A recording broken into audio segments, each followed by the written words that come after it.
Episode 3, Brahman, the Nature of Ultimate Reality.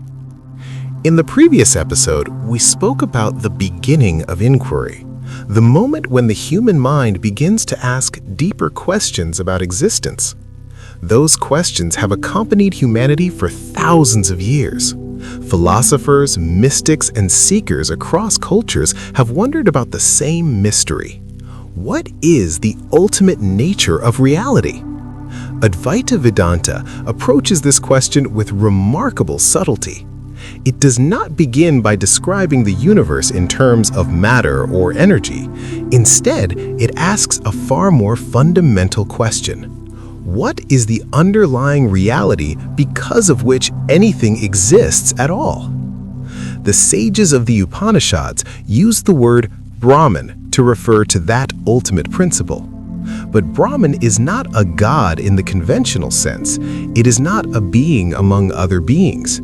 It is not an entity that exists somewhere in the universe. Brahman is described as the very foundation of existence itself, the reality because of which everything appears.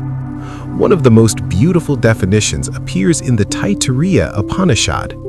Satyam, jñānam, anantam, brahma. Satyam, jñānam, anantam, brahma. Brahman is truth, consciousness, and infinity.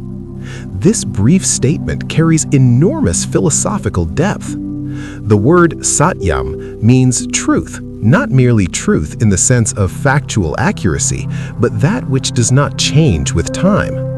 Everything in the world around us undergoes transformation. Mountains erode, rivers change course, stars are born and eventually disappear.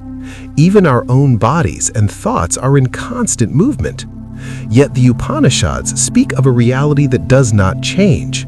That unchanging foundation is referred to as Brahman. The second word, jñānam, is often translated as knowledge, but in this context, it points towards something deeper, pure consciousness. Advaita Vedanta makes a remarkable claim here. It suggests that the ultimate nature of reality is not inert matter, but consciousness itself. This idea appears again in the Aitareya Upanishad, which declares, Prajñānam Brahma.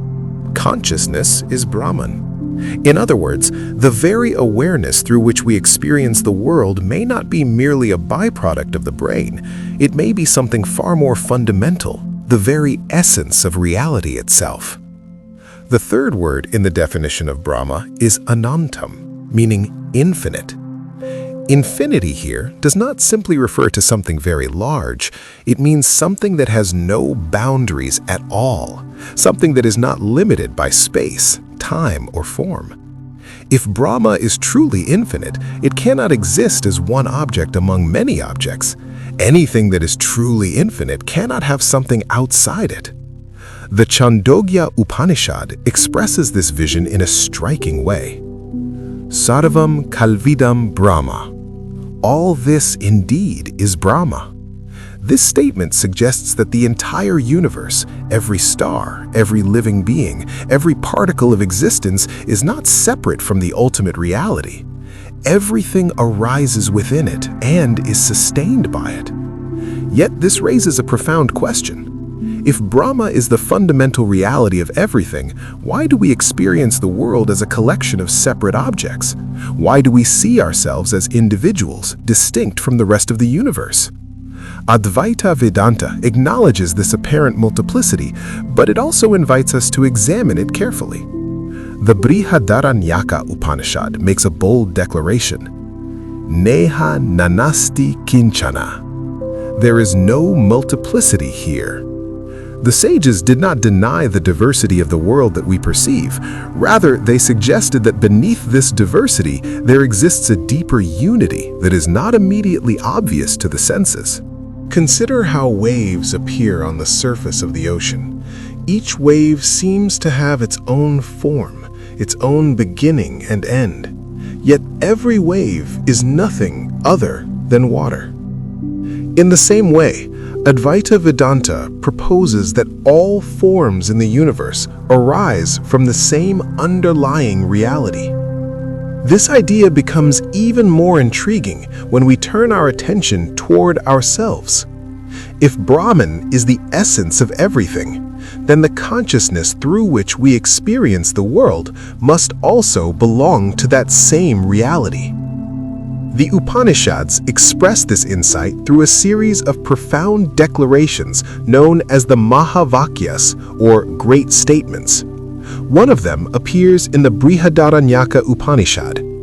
Aham Brahmasmi, I am Brahman. Another appears in the Chandogya Upanishad. Tat Tvam Asi, that thou art. These statements suggest that the deepest essence of the individual self is not separate from the ultimate reality of the universe. But Advaita Vedanta does not expect anyone to accept this as a belief. Instead, it invites us to examine our experience carefully and discover the truth for ourselves. This journey of discovery is subtle and requires patience. The sages, therefore, described it as a gradual process of listening, reflection, and contemplation. The Mundaka Upanishad speaks of the culmination of this inquiry with a beautiful sentence. Brahma vid Brahmeva bhavati. The one who knows Brahman becomes Brahman. This does not mean becoming something new. It means recognizing what has always been true. Advaita Vedanta suggests that the ultimate reality we seek is not distant or hidden somewhere in the cosmos. It is closer than anything else, because it is the very awareness through which we experience existence. In the reflections that follow, we will explore how this extraordinary idea unfolds within the teachings of the Upanishads and the writings of Adi Shankaracharya.